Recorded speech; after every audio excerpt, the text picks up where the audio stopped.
بسم الله الرحمن الرحيم. الحمد لله رب العالمين، والصلاة والسلام على خير خلق الله محمد وعلى آله وأصحابه الكرام وتابعيهم بإحسان إلى يوم الدين. ربنا أرنا الحق حقا وارزقنا اتباعه،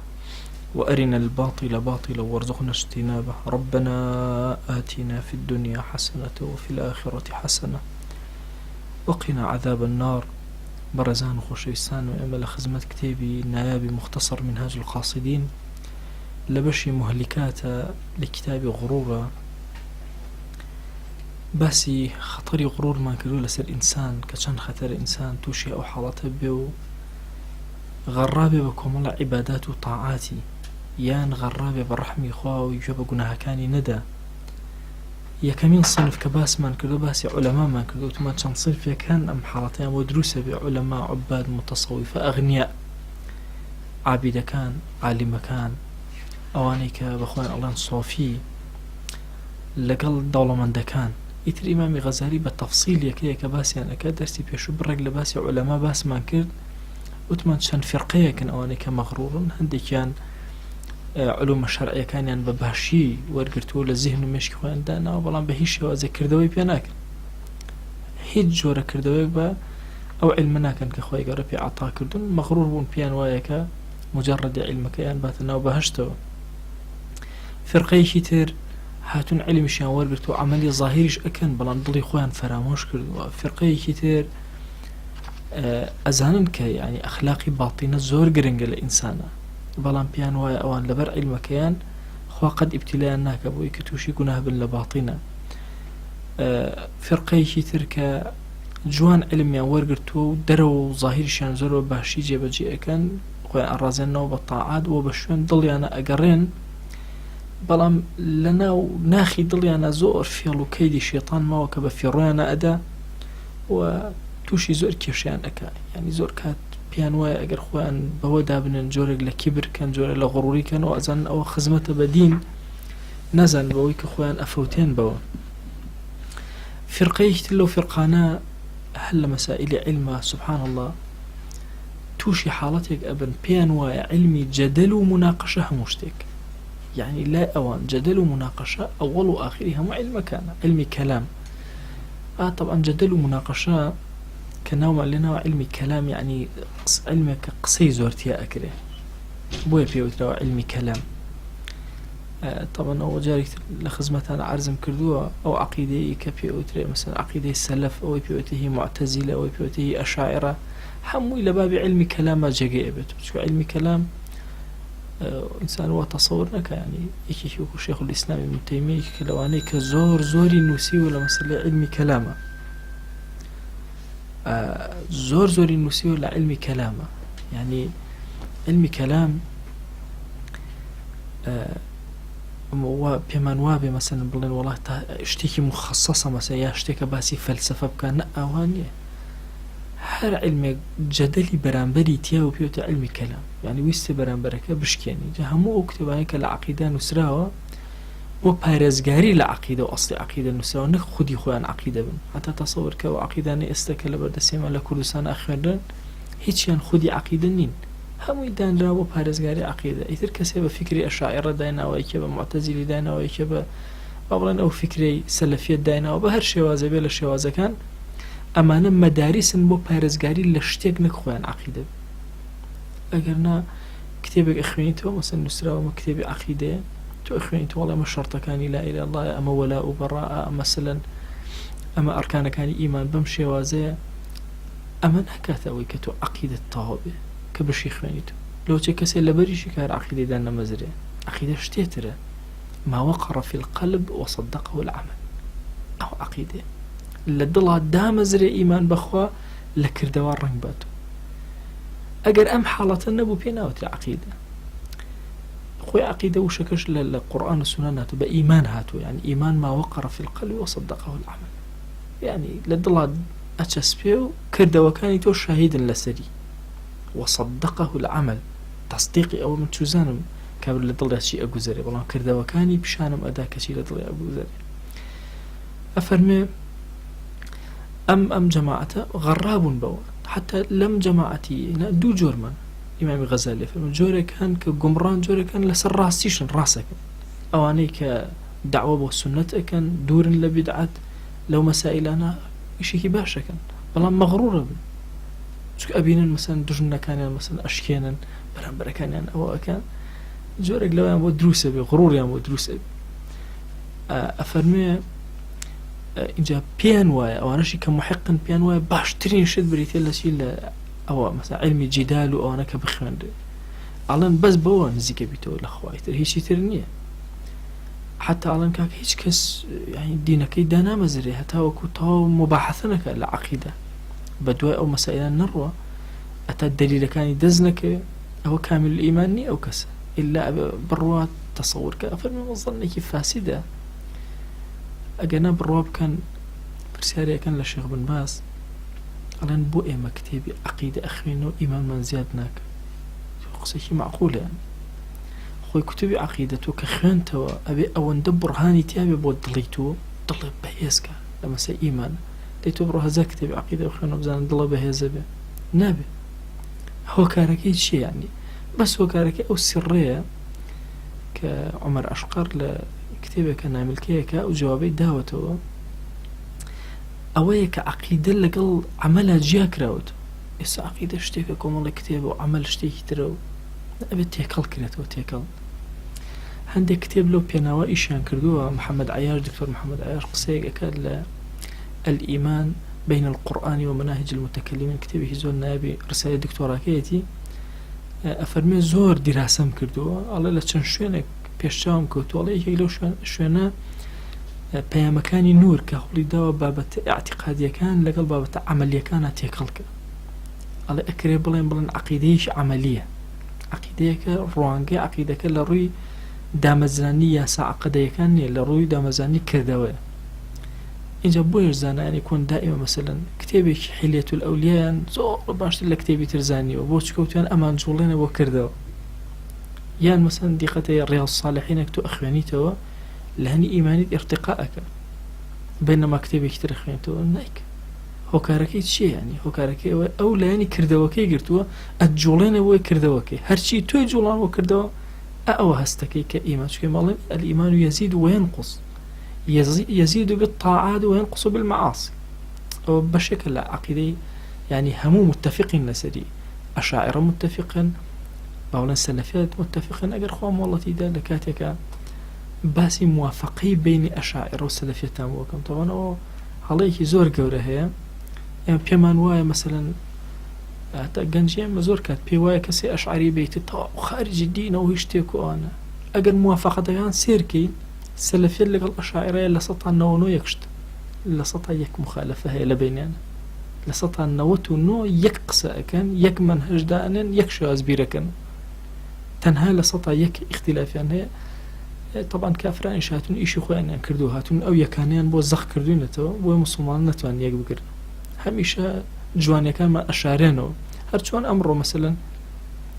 دقتي علامة دي منالك فريد راو ئەکرێ تەزەجەیەکی زۆر گەورە ملیۆنێ مناڵ بەخێوە کرێ کەس باسی ناکە جوهدی ئەم دایک و باوکە ئەو هەموو مادووبوونە یعنی میلەتی کورد یعنی ئەم جوانیانە بۆ کەس نایبینێ یعنی ئێستا ئینسان سیرکە چ گەڕەکێک هەیە تۆ جوانی و ئەدەبی پەروەردەی مناڵی تیان نەبینی چ گەڕەکێک هەیە ماندووبوونی دایک و باوکی تیان نەبینی ئەمان ناکرێتە ڕاپۆرت و تەقاریر بەڵام شتێکی ناشرین ئەوە ئەکرێ شتێکە کۆمەڵەکەی پێ تێک بدرێ اختلافیش ئەو هەیە کە ئادابی اختلاف نەبوو سبحان الله ئەو هەیە نەوەت و نۆکە ئەکرێ بەژێر گڵەوە یەکدانەکە بەرزەکرێتەوە ئیبرازەکرێ ئەوە لە کاتێکا بە تەفسیل باسیەکەن مهم ئەوەشی کە لەسەر حەقە لە مەسەلەی علمی کەلام و جیدالە تووشی غەڕایی ئەبێ تووشە بێت چونکە پێی وایە ئەم شتێ ئەم هەموو شتێک پێی وایە تەواو هەمووی لە گومڕایەتی ئەوە نەبێ زۆر کات یعنی ئەوە دائنیشین مەناهیج دابنێن بۆ مەدرسەیەک یا بۆ مەرکەزێک بۆ شوێنێک یەکسەر مەسەن سێرەکەی کەسێک ئەڵێ ماوەسە بۆچی عەقیدەتان تێ نەکرد کاکە ڕیاض الصالحین عەقیدەیە ئەگەر تێبگەی عەقیدەیەکی زۆر باشیش کە خەڵک ئەجوڵێنێ ئیخاتە سەر تاعات وەیەزید و ئیمانەوە ئەمە ئیشی عەقیدەیە نەکەوێ بێم پێ بڵێم وەڵا کاکەیان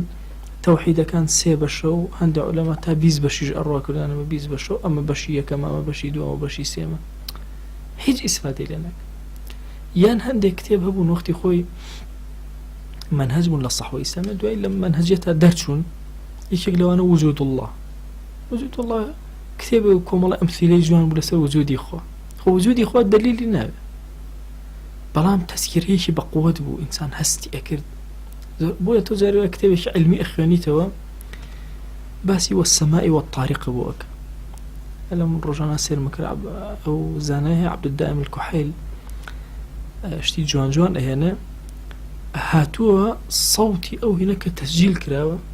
یەکێک لە ئەستێرەکان بە ناوی ئەطاریق ڕێک ئەهێنێ سبحان الله چەکوش چۆنە تەق تەق تەق تەق تەق بالضبط ئەوە کە تۆ گوێ لێ ئەگری یعنی والسماء والطارق النجم الثاقب لبردم قرآن أوسي يكسر هزب قوري وعظمة قرآن ودينك سبحان الله أم أسيرا وأسيرا كتشككاني هيش تقنا يجرد أسا مثلا أو ديوارا ما دانا وتشكي وجرينا تشكي وأسيرا نجرد ولنا ديوارا كشود الثاقب كن كرا حموش تيك أبري كتو سيري أما أكي أوستي سيركي مثلا أفرمي الجواري الكنس لقرآن الجواري أو قال أسيريك هل أسورين باش الكنس باكيشكن كناستكن إس الدراسات سيري كنا الرشكان كي لأسمانا جاران أيام كنا الرشكان واستاون استعلنا والله بعكس أجولن إيش ينشي هر أسيري اللاواز بو أيخون لكن يك أسيري اللاواز بو نخرة لحركي خوي هم كون تيكج أي باش أسيري كان أخواتشان ليك دراسات النوع الله لبشتي أم كنا رشانو لدايك ابن أجاريت أم كنا رشات شيء شونات شيء نازلين بلام أزانين الجواري أجر رئيس علمي الكنس باكي شكاته أسمانك ديتو كأما أخوانيته فعلا أبيني بكم والله نظريات علمي أزاني فعلا أسمانا كان أم جواري الكنس باكي أكاتو سبحان الله إيمان تستكي ارتقائك قورئك كوابو نظر بو كون نظر بو نفسي إنسان أما أنا عقيدة إنسان دا أما زرين نك جدل وقصة بويا مسائل جدل وقصة خطريكي زور قوري يعني هستكي جاري واهي كسك زور راز قوش يعني عقيدة باكي هي أو دفاعك أولا الرؤى بيوايا تنهى أو إسلام هم اشتكاني ترهيج أما غلطة وشي غرايب هو أفرمي هندي كان هم عمريان سرفة كان للجدل ولبحث بقران بدواي كلمات ومقالات وبصائري ضليان هم موي كوربتو سيري قرنية كم ناكن شون جيان بيغمريان صلى الله عليه وسلم كشاهدي ويان باشت من خلقا كوا أمور ذكاري أنا أكر وأنهم أدركوا كثيرا من البدع والهوى زور كادوان توشي بدع وهواء ابن يعني أصحاب رضا رحمة الله قرنية كم بدع وهواء بينيخو فلم يجعلوا أعمارهم ودينهم عرضا للخصومات والمجادلات شعور خيه مجادلات نبو أن تيبران نبو الروشتن كاري خوان أكد أوان أهاتن بدوي ضليانا أقران أهاتن بدوي كردوكاني أنا بزان شون جيب جيكن يعني تو دقة دي حذيفية خزمت في غمر إخوة صلى الله عليه وآله وسلم يا رسول الله صلى الله عليه وسلم توشي نفاقات منافق بهم لا يتونعكم بو أقرب أو حالة إيمانية ناقرب برسيار بكلا اشتيك وكاري أو نية جوابي أو بدرو أو هم جواب نادريتو هم جارب دوستان الله ولم تكايا مناقشة لقل كسي بيدينا ما كان كمناقشتان لقل كيد ما يندفع كان لإسلام إسلام حيش بيسي بدفاع هيش كسيقني ورا تو فكرك وبدو زروا مشغولك بفكرك خوي وبجوابات ولا فكرك خوي أو قرنق أبو إيام جاء أخوها معور ما سر به جوابي أم بينه وجوابي أو بين جواب أخوها هم كاتمان طاوك كافرج لما زوزو نجاحتي هنا وإيام باش مشغول كردو يهود هاتون زور باش إيشان لسر إيام كردو لم خالة همو جاري بين قضيك أهروجي همو مشغولك يعني برواكا لنزيكي مانقونيوكا يعني لو شيء بنجاكز بس ما وصل بوشي أفرد لحيظة مثلا بوشي نيجنك بۆچی چۆن ئەبێ خوا عقوبەی بە کوا لە قورئانە هاتووە کە نوێژ نەکە الله ئەکبەر ئەم شتە وردە بچووکە تۆرە مەشغوڵ دەکەن پێوە دەی بە ئەسلوبێکی واش لەناو عەوامە بڵاوی ئەکەنەوە کە عەوام قەری قەنەعەتێک دوایش کە شتێکیان لەسەر ئەنووسی تەوانەوە دەم کوتە بن بەڵام ئەم شتە کۆتایی پێ نایە هەڵەیاتوە مدەتێ لەوە پێشەوە ڕوویدا مەقالەیەکم لەسەر نووسی بوون و کچە مقابلەیەکی کردبووم دام بەزان کۆتایی پێهات ئێستا لەم دوو سەرۆرە سێرەکەم ئاینەن مەسەلە هەڵیاوەت ئاینی مەقالم بۆ ناردم دێ فەرموو جوایی بن بۆ چونکە تۆ ئەبێ فکرەکەی خۆی یعنی کۆنتڕۆڵێکی لێ جارێک دۆستێک قەزەیەکە ئیشەکەشی خەیرە یعنی ئەی ماڵسا من بەس قورئان و سونە چۆن عیبادەتەکرێ بە قورئان و سونە وتم تۆ هیچ عیبادەتێ ناکەی بە قورئان و سونە نەبێ وتی نەخێر وتم ئەی سعودی وەزعی چۆنە یعنی تۆ حرەمی مەکی و مەدەنی چۆن ئەبی بدعی هەیە شتێکی هەیە مخالفی قورئان وتی نەخێر باشە قنوتەی خوێنە لە قورئان و سونە لەکوێ جێگیت خۆ عیبادەتیش کۆ ئەو کەلیماتانە هاتوو کاکە ئیجتیهادات هەیە لەناو عیباداتە ئیجتیهادات نا قەناعەت بەمە ناکەی ئەڵێ ئیلا نەخێر ئیلا ئەبێ بەو شێوازە باشە قەینە قبوڵ ئیبن تەیمیە پیاوێکی چۆن بۆ لە ئیبن تەیمیە قبوڵ ئەەکەی کە بڵێ دوای نوێژی بەیانی تاوەکو کاتی قامەت هەتاوەکو ئیمام با بڵێن کاتی بانگی بەیانی هەتاوەکو ئیمام ئەچێتە ناو نوێژەوە ئەگەر 40 جار تۆ بڵێ یا حەی یا قەیوم باشە یا حەی و یا قەیوم ئەم کەلیمە باشە خۆی گەر دڵە زیندوو ئەکات دەوەرە لە قورئان و سونە بۆم جێگە کرد جێ نابێت بۆی ئەم علمی جەدەلە ئینسان جاری وایە لەسەر حەقە فعلا لەسەر حەقە بەڵام زیادە ڕەوی ئەکا مەشغوڵە بێ فریان ناکە اینجا کەلیمەیەکی تریەتە پێشەوەکە هەر ئێستا ئێوە سەیری وەزعی کوردستانەکەن حار ڕۆژێ بەزم مدەتێ مێشیان ئیبادەکردنەوە باسی خەتەن ئێستا باسی ناکە بۆ چونکە ئەزان تەیارێک وەستایەوە بەرامبەری کۆتایی پێ شتێتر خۆ ئەو شتە کاتیانە تەنها بۆ دووەکەوتنی ئومەتی ئیسلامی ئەوان خوان باش ئەزان کاروانی ئومەتی ئیسلامی ئەڕوا سەرەکەوێ واللهی ئەم ئومەتە هەڵەسێتەوە ئەچێتەوە سەر قاچەکانی خۆی تەحەکومی هەموو عالەمەکە عەدل لە هەموو عالەما جێبەجێیەکە ئەمە باش لە پێشچاویان بەڵام ڕێگری لە بەردەم تا دروستەکە هەوڵ ئەدەن تەخیرێکن لە کاروانەکە بەشتی وردەڵە یعنی فترەیەکی زۆر ئێستا تۆ تەسەوڕکەن یەک چینی باش عمری خەڵکی کوردستان لەوە ڕۆشت کە اللهم رب لە دوای قامەت و بدعەت شەڕی تیا کرد لە هەنێ مزگەوتە ئیمامیان هێنایە دوای ئیمامێتر چۆ پێشوە ئەنواع مەشاکل ڕوویدا دەسەیریکە مەسئلەیەکە لەوە تەجاوز ناکە خلافی ئەگەرچی لای من خلافی نییە پێم وایە سنت بەڵام لەوە تەجاوز ناکە ئەو پەڕەکە کە شتێکی خلافی و بایی ئەوە نیە کەس خۆی پێمانوکە زۆر شتی تر یعنی بەبیرمە لەسەر فاتحەیەک لە مزگەوتە ئەو کارەبا عامی مزگەوتیان ئەکوژانەوەی دەنگی فاتحەکەنێ بوو بە شەڕ و هەڵڵا و فەرتەن دە وەڵڵاهی ورد سیرمان کردەیە ئیلا کافرێک ئەو شتێ هێنا بۆ ناو ئێمە ئەو کێشانەمان لەبێنە دروست کە بەبێ ئاگاداری خۆمە زۆر شتی تر زۆر فکری تر بۆیە مەسائلی علمی جەدەل کە مەشغوڵ بووی تەواو ئەبی ئەبزانە ئەصحاب ڕەزا و ڕەحمەتی خوان لێبێ خۆیان مەشغوڵ کرد بەو شتانەوە ناوەڵڵا تەنها زۆر کورت و کەم جوابی کەسێکیان بەدایەتەوە بزانە کەسێک یعنی لەسەر بدعەکەی ئەوەیە هەجریانەکە باشە زۆر ئەوە هەر هەجریان نەکرد تەواو کۆتایی پێ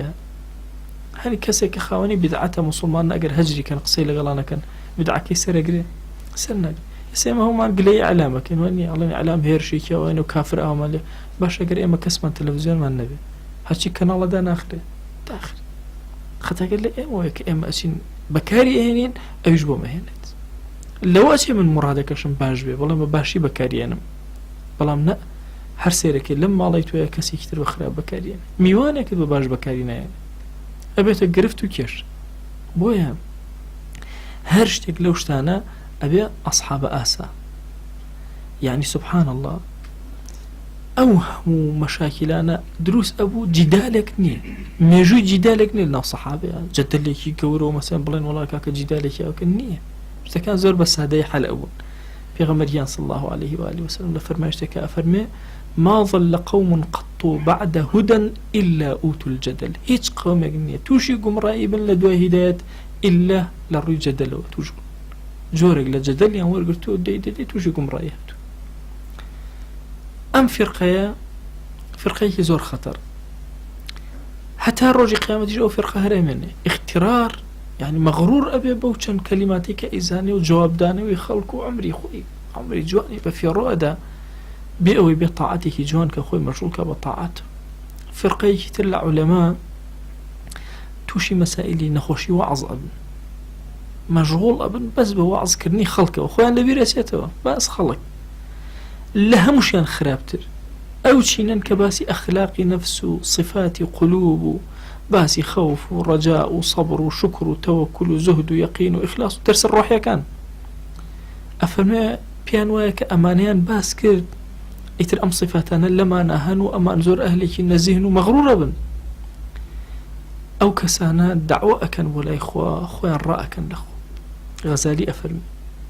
وهم يظن فهؤلاء يدعون إلى الله وهم هاربون منه دعوة كان خلق رأيش ولا إخوة خوشان رأى كان لخو فهم أعظم الناس غرة لهم خلق زيادة توشي غرائبون كان مرزنية كتوباسي صفاي قلبك وتصور كيخو قلب الصافي وتولو سرويتو وشي وازنية بخود بيكك لو فردان بزاني كقسيان بو أكي هندق لو أنا أصلا لمنهاجي أو التجاوز أكن ين كاك كلماتي جوان وأنواع يعني اشتهينا تنها بوشي بوشتي غريب باس كانوا خلقي جبيان لي بكري كهيز ضروري بور مهم هو كلماته كان بقن هندي كان أصلا ين كمال الشعر لمسألة وصال وفراق الشعر دلداري لمسألة بيجيشنو دوركوتنو أو أنا همو غرزك عشان أو خلق زور بقري لما جيك أنا زور هاور كخلق بابلن وجدي لي لمجلسي أو أنا حال بيقري أما بلان وهموش تيكا أو أنا أغراض كان يعني بس كان يعني زوزو فاسدة غزالي بيان الله أفرمي أما الشياطين إنس شكو زور خطر يعني كسي بزاني كباسي خواناسي كر خوي خواناس ومثلا بلي والله كاكي من أو أمراضي قلب باسا كم مخلق كابو من خو مرجنية طبيبي وهي خوي باسي همون خوش كان يتشاود بو أكا خوي تشاوي طواني بويا إيمش خومن مثلا هر كسي أو بابتي باسكر بيمان وانا بالتواب بس إيما خومن هما لخزمة أم كتاب النائب إمام غزاليين كلا خزمتين بيمان وانا يعني من لخزمتانا باسي كم سن ديرك إخوان وخوش من لقلتانا يجو أقرم بيان وابي والله من إتر مادام أم كتاب الله من باش لا والله هيج دليل نيلا سر هيج بلقى نيلا سر بلكو ببيتشوانوا جاري وهي أم كلمة لزماني تو درأتي مسلماني كتير وري أقري أبيت تشرائك روشن بو دنيا آخرتي أو مسلمان بلام خوتيج بوي إنسان براسي لخزمة أمبيا وقوران لخزمة كتابة بعام كإنسان دانيش وتصورنا أم كتابة الله توا يعني أستو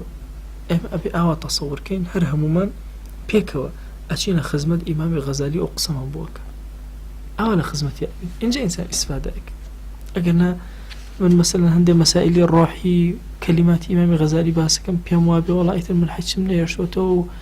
أما غراية مغرورية وابزان والله من أمن خوشام تياني والله أما كبو عرزكم بيش وشمولي منك هذا مو كلمة كليرة هي فرقة كتير هي همو كاتكان بحديثه وسرفك أنواع الروايات حديث كو أكنا والسند كاني كامل فلان غلط كسك سند كي برستر باب سنبولا أو أجر لم شار لو شار لم بلاد لو غلط شيخي زورتر ببيني تنهابو أوي بالله والله كاكي يعمل لفلان كذا الروايات مكردو فلان الشيخ بيني و إسنادكم أو أنا برزو كذا أو إسناديني كذا أو إجازة منيني لسر آستي هريما من نبيو أو جورك اللي غراي شيء شيك بإسناده كردوي بينك شيء استفادة ورقري له هر شيء حديثة بسنده ولا برا بأجر إشي بينك فرقي كتريان علمي نحو لغة وشعر صرف أمانة ورد بدوايا أرون بيانوايا مع علماء أمت ها مو عمري أنا دقائق أو علماء سرفك كل أخو أجر عقلي أن هبي غزالي أفرمي ها مو عمري أن فوتها ولا زماني عربة زماني عرب أفرمي هيج استفادة وكوا زماني ترك يا زماني كرد يا هر زماني تبدو يا بري فإذا لزماني عربي تشي خدي زمانك أخويتي يا تيجشنا للقرآن والسنة تيجشنا لو كلماتان غريب للقرآن والسنة أما قرنج وردكاري كردن لخ بويا أون دبس غريب قرآن وحديث بزاني أم كلمة غريبة للقرآن معناه شيء أو كلمة غريبة للسنة معناه شيء ئەوەندەش بزانە کە زمانت غەڵەت نەکە لە کاتی خوێندنەوەی فەرمایشتێکی پێغەمبەریانە صلی الله عليه وآله وسلم لە خزمەت قورئانە بەس ئیتر قوڵبوونەوە و قاڵبوونەوە بە ئەندازێکەوە کۆتایی نایە طبعاً ئەفەرمێ هیچ ئیسفادەیەکی لێ ناکە ئەو کەسە و خۆ مەشغوڵکردنەوە غەڕابوون. ئەی تەسەوور کە ئێستا ئەگەر ئێمە بین لە ئێستی عومرمانەوە تا ئەو ڕۆژەی ئەمرین بڕوا بکەن بەس بە دوای حرفە جەڕ بین تەواوی ناکەین لە عەرەبی ئەوە زمانێکی دەوڵەمەندە بەس حرفی جەڕ ئێ باش ئێمە هەموو عومرمان لەناو حرفی جەڕا بوەستێ ئیتر ئەعمال و کردەوە و ئینسان چاکانی چی ئەکە یانی زەمەنی عەتای کامەیە هەموو کاتەکانی بەوە وەکوژە.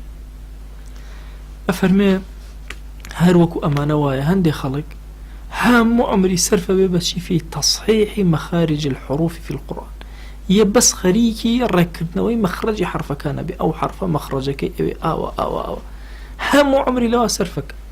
ئەفەرمێ ئەو جۆرێکە لە غڕور چونکە لە قورئانە معانی گرنگە نەک حروف معانی قورئان گرنگە نەک حروف ئەوەندە نەک گرنگی بەوە نەدەی گرنگی پێ بدە بە ئەندازیەوەی کفایەت نەک هەموو عمر لەوە سەرە بێ. هەموو ئەم حرفانە کۆمەڵی ئەدەواتن يعني بۆ ئەوەیە کە تۆ قورئان بخوێنیتەوە لە معناکەی تێبگەی. ئەفەرمێ بالضبط وەکو وایە کەسێک پێویستی بە دەرمانی سکنجین بێت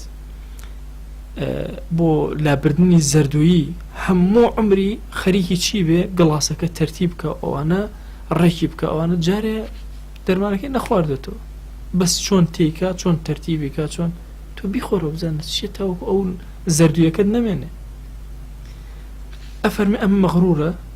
سعید ئەو کەسەیە لە هەموو شتێک ئەندازی پێویستی خۆی وەرەگرێ زیاتر وەرناگرێ یەکسەر دەسەکا بە کردەوە کردن لە قورئانە ئەم کەمەی زانی خزمەتی ئەکە لە فەرمایشتە ئەم کەمەی زانی خزمەتی ئەکە خزمەتی ئەوەستێ ئەڕوا کارەکە ئیجتیهادەکە خۆی ڕێکە کاتەوە شەوائب و خراپە لە خۆیان ناڵە ئەمە مەقسوودی تەواو. هەندێکی تریش زۆر کەوتونتە حیلەیەکی گەورەوە ئەویش تەنها ئیشیان بۆتە چی لە عولەما بەشێک لە عولەما کارەکەیان بەس ئەمە بووە بێن و توانە بە ڕێگە چارە بۆ خەڵک بدۆزینەوە ڕێگە چارە بۆ ئەوەی ئەو مافانە ئەکەونە سەر خەڵک لاچن و خەڵک گوناهبار نەبێت. مەسەڵەن کابرا زەکاتی نەداوە توانە کاکە تۆ زەکات نادەی بۆی گوناهبار نەبی با ڕۆژێ دوو ڕۆژی بمێنێ ئەمەی کە ساڵ بەسەریایەتەوە دوو ڕۆژی ماوە ساڵ بەسەرتایەتەوە زەکاتەکە بڕۆ لەگەڵ خێزان تا کاکە ئەوە هەرچی ئەموالی منقولە و غێرە منقولە هەموو پێشکەش کردبێتەوە ژەڵاو قبوڵم کرد تازە خاوەنی ئەمنەوە دوای ژەگە ژەڵێ وەڵا ئەوەش هەموو پێشکەش کردو بەخۆ اینجا ساڵی تازە دەست پێ ئەکاتەوە ئەو ساڵە زەکاتی لەسەر لاچ باشە. یان هەر شێوازێک لە شێوازەکان بۆ تەبریئەکردنی خەڵک لادانی خەڵک لە حقوق و مافەکان. ئەفەرمێ هەر هەموو ئەم حاڵەتانە هەوڵدان بۆیان وردەکەی تەبەن زۆر محاولە ڕاستە فەرمایشتی پێغەمبەریان هەیە صلی الله عليه وآله وسلم ئیدڕەءوا الحدود بالشبهات حدودەکە هەر شوبهەیەکی تێکەوت لەسەر کابرای لابن بەس نەک ئەوەی خۆی کابرا هەوڵ بدە. ئێستش کۆمەڵە شەریکات هاتووە بۆ شێوازی یعنی بانقی هێت ڕیبەویە بانقەکە دووسێ مەلایەن پەلەمەکە بە پێ بڵێن چۆن بیکەی تووشی ڕیبا ناوی چۆن بیکە وەڵا تۆ بچۆ بۆ لای دوکاندارێک و دوکاندارەکە بڵێ وەڵای کاکەگیان وا من ئەم شتم بە تۆ فرۆشت و تۆش بڵێ ئەوا لێم کڕیت و تۆ بێنە بیێرۆ بەم و باش ئەمە حیلە پێوتە علم الحیل وەختی خۆ هەر کتێبی لەسەر نووسەوە علم الحیل دەیان شتی ئەوها یعنی مەقسەدەکە دیارە واضح بەڵام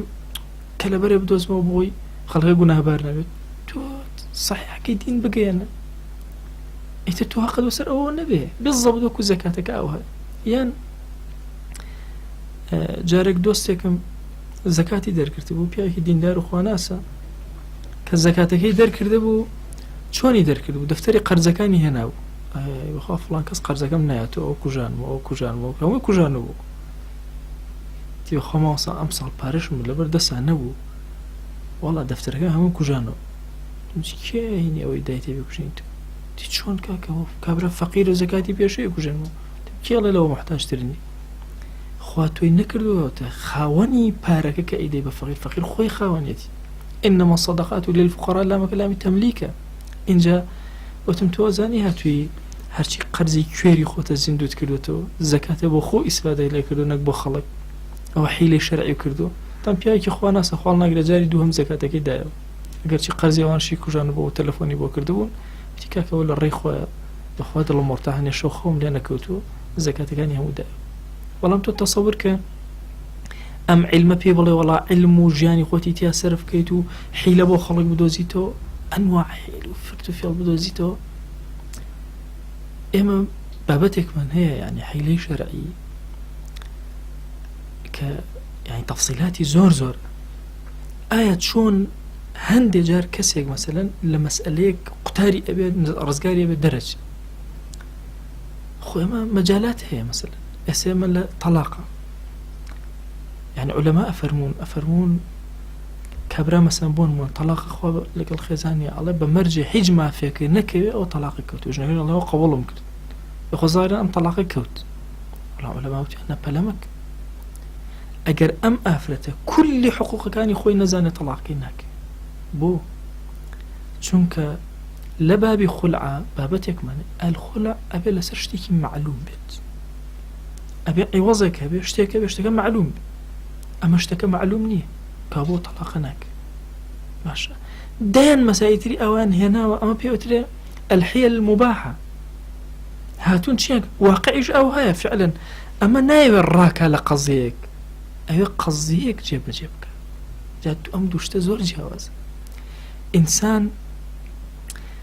محاولة أكا لقضيك الرزقار خوي الرزقار كخوي قتار كان نيكا لواجبك يا نا قضيك دروز بو حل وشار سر اكري اگر قضيه دروز بو حل وشار سر كري مجاليتي بس نك بيت بو يراكي قضيه تربيه انت بيش ولا شرع مجاليتي يعني نا درست وي ام بابتا جرنج بورياي تعامل لقلاكري امر زورك لو بابتاني كلا بازارك نفروشني بيكري ام بابي حيله دي سرتا حيلك ادوزيتو بوي قزكاني خوي ترتيبك لا أجر قرفتي الرويدا إما هول أدين حتى محاولة أكن نفسي كتابة محاولة أكن أو حكومة نية تسرزي أو حكومة قرصنا كيوت سر أو دوكا سبب لي بلام نقل سرتها بين بوي فيلا بدوزمو لا شريعتها مثلا لما زبي إمام أبو حنيفة بابتك هي طبعا بموافقي ولي نك ببي أقداري ولي أقاي ليتي بلام كي عقدك أبستي أفردك أخوي أي بستي إيه باش كسيك أبيني مثلا ديت على كاكا مادام أمشتب بوشي وازي من أم أفرته باكز أقاي لنا بخزمو كسي أي خواز كاكا يعني خواهي قرفة وأنكحوا الأيام أو وروكاتك شي روكات باوكا كان الله الله كشي كان بنبشو تو بو ام دقور ناقري اشيت ام بيتشو بناي ارجع قيشي كموصى شرع مجاليتي يعني باشا قبول ما شرع مجاليتي لها مشتكاتو مجال ورقري اي بوري ناقري ديزور باش الا الرباية مجال هي يعني او ترتيبي كين بوشي وازا كسي برواشتي بكرة ولا بري نعم والله وشرعيني ما وصى اي بو اما انا بي قبول نبو انا بي قبول خو ام دينها مو يكشت دۆستێکم زۆر لەسەر ئەو بابەتانە مناقەشەمان کرد دوای پێم وتم ئەگەر ئەو ڕەئی تۆم هەبێ لە مەسەلەی زەواجە زۆر تەبیعی لە مەسائلەکانی تریشە بە هەمان ئەو تایمە فتوە ئەدەم بۆ خەڵک ئەتوانی فتوای پێ بدەیت بە هەمان ئەو تایمە تۆ لەسەر دەنگ بەرزکردنەوەی زیگرێک لە مزگەوتێکە شەڕەکرد نایەوە باشە ئێستا هاتووی لەم مەسەلە ئەڵێ قەیناکە تو الله والله ابن تيمية وتويتي مثلا نكاحي سر باشتري لشي لصيغي أو كشيعيك تباشا من قبول ما بلام آية وتويتي أو باسي رتبك آية شي وتويتي أم باشتري لو يا وتويتي أو خرابتري لو كام يوتو تنا علي أو باشتري لو تنجا سيري معرضي قصي ابن تيمية كبزان دقيق أو هاي كدوايك قصك ابن تيمية من هنا سركين مقارنة أكا كاميان لدين دورترن كاميان لدين يعني هرديكي لدين دورة بس كاميان دورترن الله الصيغة دورتر تو بي أما بكيت الدليل وباسايا وبوخوتو إيشي لسر لا كريشتي بوي أم بابي حيالا خەتەرترین شتە لەسەر عولەما کە تێکەوتن دەرچوونیان نییە. لە کوردەواری خۆمانە مەسەلێکەیە هەر بۆ سوعبەتەن دەجار باسەکرێ ئەڵێ کابرا شتەکەی ون بۆ یەخوا بەس ماوەسان نەیدۆزێتەوە ئەو خۆ مەشهورە ئەو لەو بابی حیلێ باشە چکە بابی حیل کرایە بەخوا سەرمان نەخوا سەری هەموو ئومەتەکە ئەخوا بۆ چکە هیچ میزەیەکی دین نامێنێتەوە لە ئەخیر حەج هەمووی ئەڕوا بۆیە بەڕاستی ئەو بابەتە ئەم بەشەی غڕوڕی عولەما زۆر گرنگە. هەموو زانایەک هەر مدە نامودەیە بێت لە خزمەت ئەم کتێبی غەزالیە یا لە ئەحیایە یا لە مختصرەکە بیخوێنێت ڕوادی سەحوەی ئیسلامی ئەبێ ئلله بخوێنەوە ئەبێ چۆک دابین لە خزمەت ئیمامی غەزالیە. بۆیە ئەڵێن ماسە عوسمانی ڕەحمەتی دەرەجاتی عالی بێ هەموو جاری ئەحیای ئەهێنا ئەیو مەلاکان وەرن با تۆزە جوێنمان پێ بە کورن بە لە خزمە غەزالیەدانیشین بزانین چیمان پێ بزانین چۆن قسەمان پێ بڵێ. بەخوا ئینسان کە ئەم کتێبی غەزالی خوێنێتەوە ئینجا لاوازی خۆی و بچووکی خۆی و تێنەگەیشتنی خۆی حاڵی ئەبێ. ئەم بەشە بەشی عولەما بوو کە لە خزمەتەنە باسم کرد. دواتر باسی عوبادەکەین